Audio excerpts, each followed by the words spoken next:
The rain pounded relentlessly on the umbrellas clustered around the open grave at Oakwood Cemetery as Riley, Phoebe's ex-girlfriend, shoved her way past the mourners, her eyes locked on me with pure venom.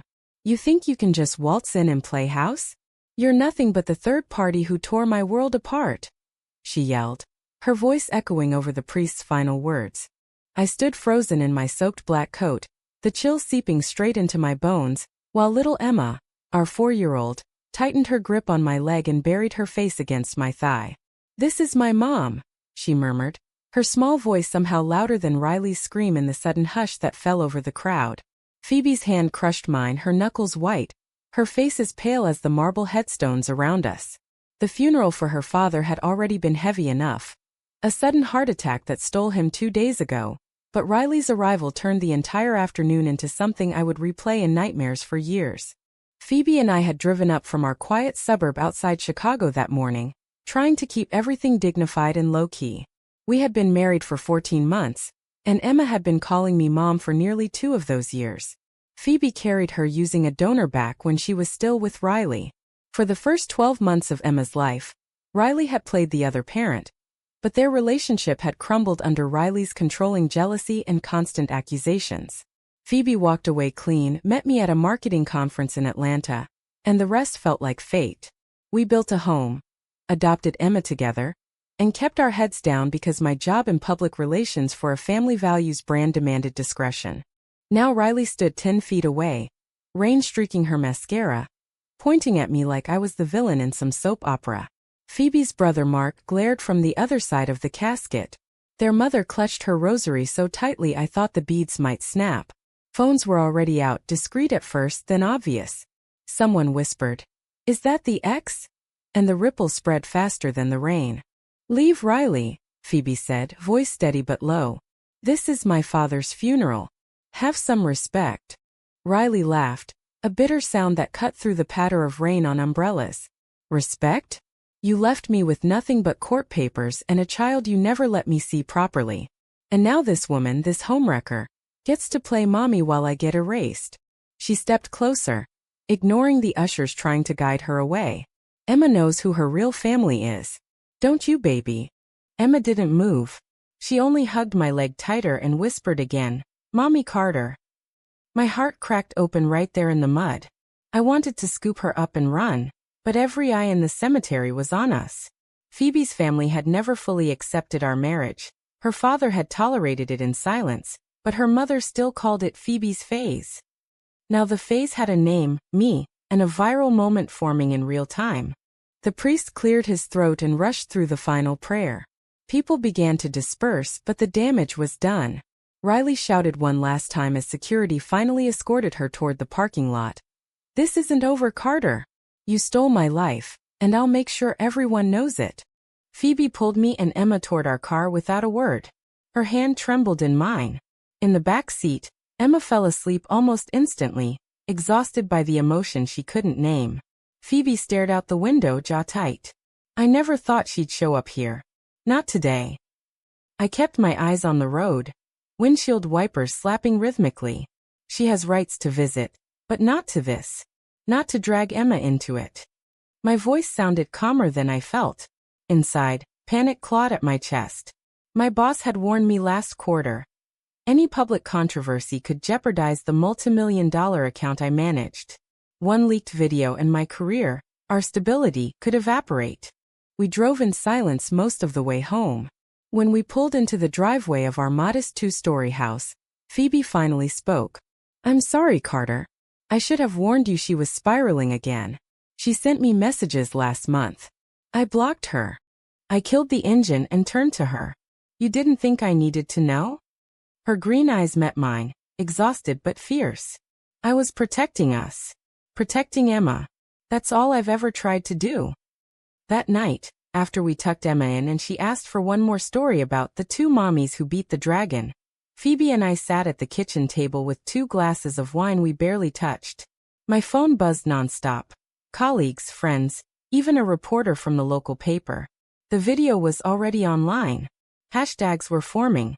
Funeral drama, lesbian love triangle. Riley had posted her own clip with the caption, "Truth comes out at funerals." Phoebe reached across the table and took my hand. "We'll handle this together." Like always. I wanted to believe her. But as I scrolled through the growing comments calling me everything from homewrecker to predator, I felt the first real crack in the foundation we had built so carefully. One wrong move now and everything, our marriage, our daughter, my job, could collapse under the weight of other people's judgments. And the worst part?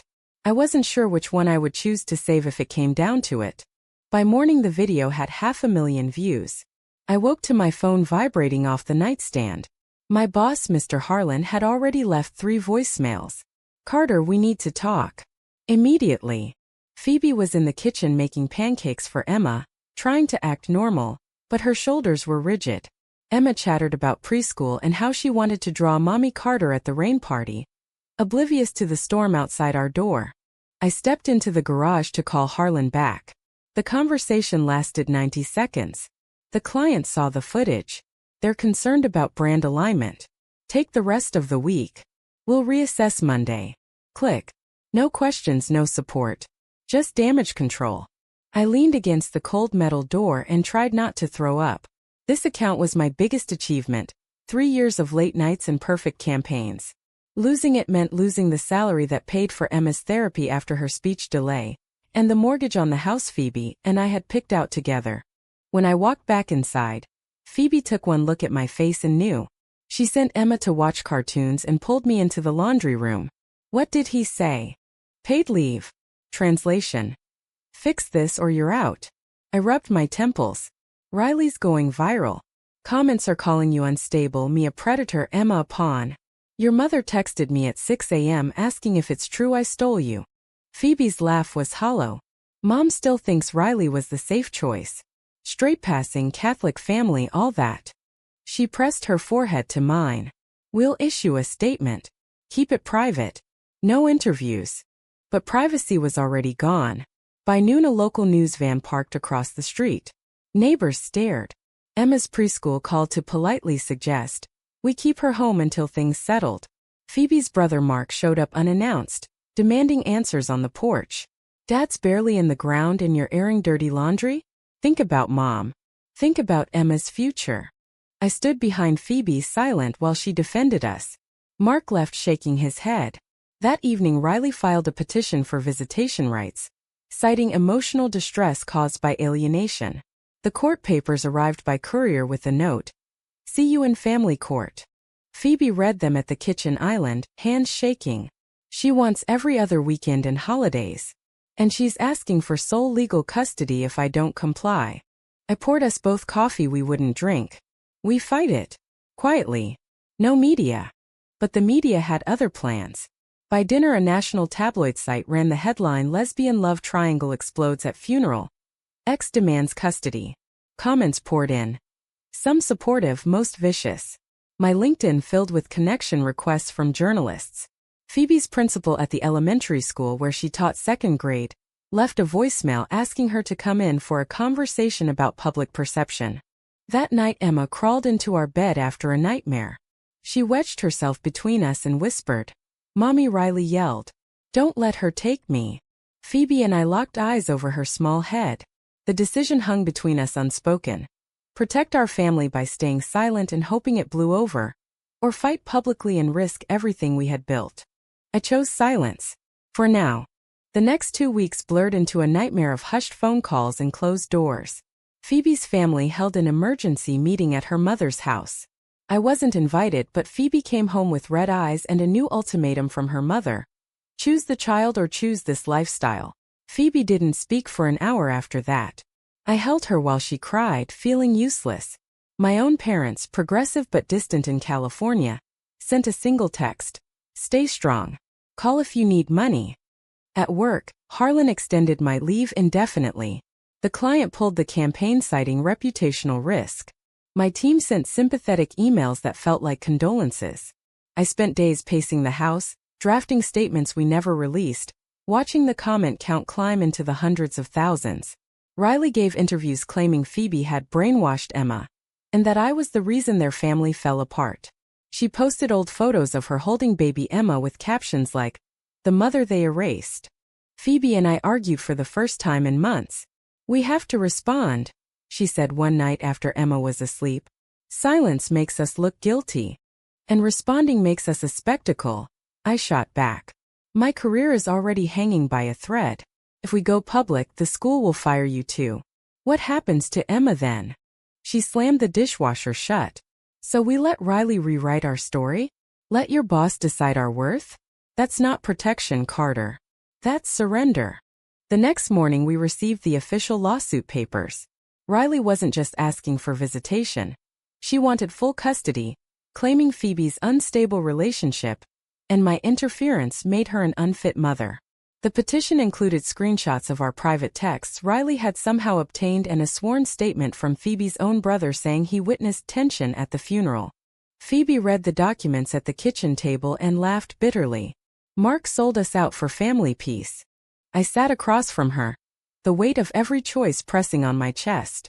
Protect my job and our financial security by staying quiet and letting the lawyers handle it? Or stand beside Phoebe in front of cameras and risk losing everything for the sake of truth? The decision felt like standing on railroad tracks with two trains coming. That afternoon Emma drew a picture at the table. 3 stick figures holding hands under a rainbow, with a 4th figure crossed out in black crayon.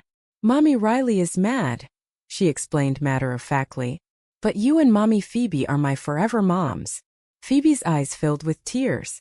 She looked at me across the crayons and whispered, "I can't lose her, Karter. I can't lose us." For the first time I wasn't sure which us she meant most. The court date was set for 6 weeks out. Our lawyer, a sharp lesbian named Dana who specialized in family cases, warned us it would get uglier before it got better. "Riley's lawyer is painting you as the villain, Karter. The third party. The career woman who stole the child. We need to counter with evidence of stability. Your marriage license, Emma's school records, therapy notes." I spent nights scanning old photos, drafting affidavits, trying to prove I wasn't the monster Riley described. Phoebe threw herself into lesson plans at home, refusing to return to school until the principal sorted the optics. The school board meeting was closed door. But the leaks were brutal. Parents demanding a stable role model for their kids. Phoebe came home and told me she was taking unpaid leave. The pressure inside our house became unbearable. We snapped at each other over small things, whose turn to do laundry, whether Emma could watch one more cartoon. One night after Emma went to bed, Phoebe stood in the doorway of our bedroom and said quietly, "Maybe I should move out temporarily. Let the dust settle. Protect your job." I stared at her. "You'd leave me to save my career?" "I'd leave to save our family," she answered.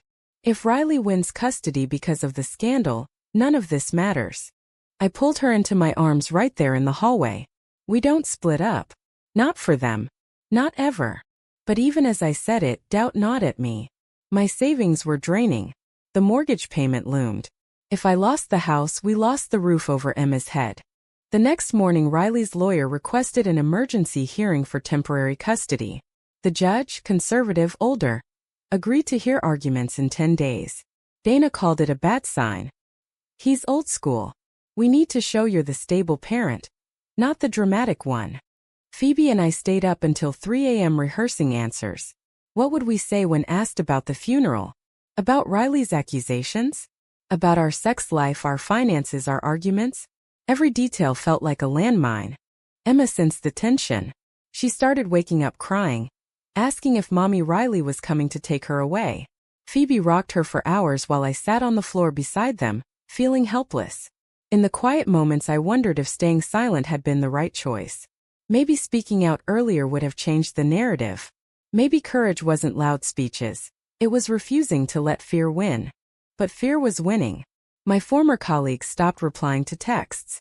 Phoebe's mother called once to say she was praying for us but couldn't support this lifestyle publicly. The isolation was suffocating.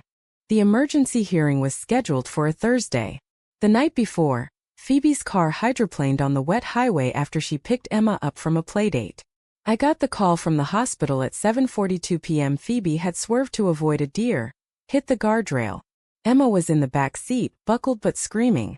Phoebe had a concussion and a broken wrist. The car was totaled. I raced to the ER, heart in my throat. When I burst through the doors, Emma ran to me sobbing, "Mommy, Karter." The car made a big noise. Phoebe lay in the bed, pale but awake, for in her arm. The doctor said both would be fine physically, but the stress had clearly contributed. Riley's lawyer used the accident immediately. New filing. Mother's reckless behavior endangers child. Social media exploded again. Photos of the wrecked car circulated with captions like, "Lesbian drama leads to crash." My phone rang at midnight. Harlan. The client saw the news. "They're terminating the contract effective immediately. We're letting you go, Karter. Effective end of month." I hung up and slid down the hospital wall. Phoebe reached for my hand from the bed. "I'm so sorry." "Don't," I whispered. "This isn't on you." But inside, rage and terror mixed. I had stayed silent to protect my job, and now the job was gone anyway. The lawsuit felt impossible. Dana warned the judge might grant Riley temporary custody pending the full hearing. The next morning, with Phoebe still in the hospital for observation, I took Emma to the park. She held my hand tightly. "Are you and Mommy Phoebe getting a divorce like Mommy Riley said?" I knelt in the grass and looked into her big brown eyes. "Never. We're fighting for you. For us." That afternoon I made a decision that changed everything. I called Dana. "We're going public. Full statement. Interview if needed. No more hiding." Phoebe, when I told her over the phone, cried with relief. "Thank you." The statement went out that evening. A calm, factual video of Phoebe and me sitting side by side on our couch, Emma safely at her grandmother's for the night. We told our truth, the love, the family we built, the harassment we faced. The video hit 1 million views in 4 hours. Support poured in from unexpected places. But so did hate. Death threats. Boycotts. The accident had forced our hand. Silence had cost us my job and nearly our daughter. Courage might cost us everything else. But at least we were fighting together. The full custody hearing lasted 3 grueling days. Riley took the stand first, painting herself as the victim of a cruel breakup and me as the calculating intruder. Her lawyer hammered the funeral video, the accident, my unstable employment. Phoebe testified next, voice steady as she described the years of emotional abuse she had left behind and the home we had created. I went last. When the judge asked why I had stayed silent so long, I looked straight at him and said, "Because I was terrified of losing the family I love more than my career." But silence almost destroyed us anyway. The judge ruled in our favor. Temporary custody remained with Phoebe and me, with Riley granted supervised visitation once a month, pending therapy for all parties. He cited Emma's clear attachment to both of us and the stability of our home despite the external chaos. Outside the courthouse, cameras flashed. Phoebe and I held hands while Emma waved shyly from my hip. Riley stood on the steps, face tight, but she didn't approach. For the first time in months, the weight on my chest lifted a fraction. We lost the house 3 weeks later. Without my salary and with legal fees, the mortgage became impossible. Phoebe's school allowed her back part-time after public support shifted. I started freelancing, taking whatever contracts came in. Phoebe's mother slowly began speaking to us again, small steps but steps. Riley's visits were tense but civil. Emma was polite but always ran back to us afterward. We moved into a smaller rental closer to the city. The walls were thin and the backyard tiny, but every night Emma crawled between us in bed and whispered, "My 2 moms." The scandal never fully disappeared. My name still brought up old articles. But we were still here. Still us. Some nights I lie awake wondering if I would make the same choices again. Would I stay silent longer if it meant keeping my old salary? Would I have risked everything sooner? The consequences were real: lost income, lost friends, months of fear. But so was the reward. A marriage stronger than before, a daughter who knows exactly who her mothers are, and the knowledge that love isn't always safe, but it's always worth the fight. True or false? In the face of crushing public pressure and real-life consequences, staying silent is the only way to survive.